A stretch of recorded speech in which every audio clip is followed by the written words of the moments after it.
প্রিয় ষষ্ঠ শ্রেণীর শিক্ষার্থীরা, শুভেচ্ছা নিও।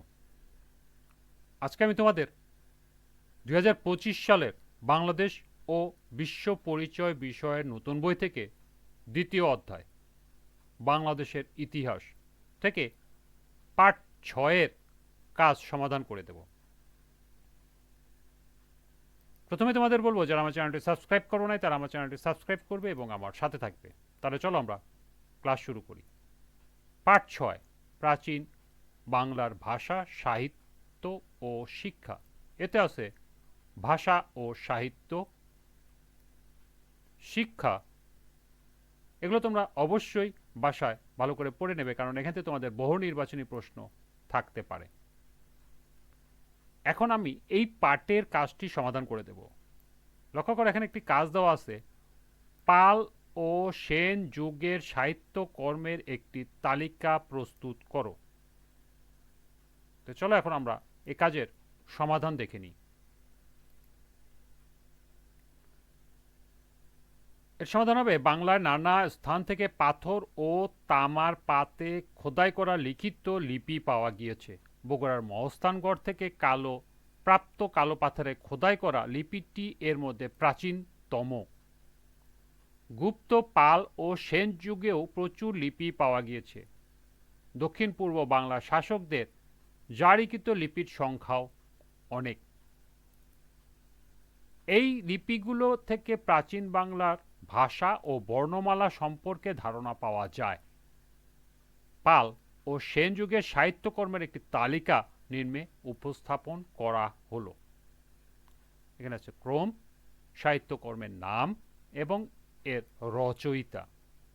প্রথমে আছে 1 নম্বরে সাহিত্যকর্মের নাম হলো রামচরিত। এর রচয়িতা হলো সন্ধ্যাকর নন্দী। 2 নম্বরে সাহিত্যকর্মের নাম হলো চর্যাপদ। এর রচয়িতার নাম জানা নেই। এটি পাল যুগে রচয়িত। 3 নম্বর আছে দানসাগর, অদ্ভুত সাগর, আচার সাগর এবং প্রতিষ্ঠা সাগর নামে 4টি সাহিত্যকর্ম, যার রচয়িতা হলো বল্লাল সেন।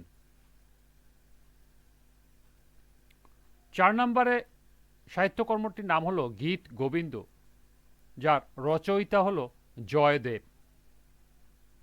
5 নম্বরে সাহিত্যকর্মের নাম হলো পবনদূত, যার রচয়িতা হলো পবনদূত ধৈ। 6 নম্বরে সাহিত্যকর্মটির নাম হলো গণিত সার সংগ্রহ, অর্থাৎ গণিত সার সংগ্রহ, যার রচয়িতা হলো মহাবিচার্য।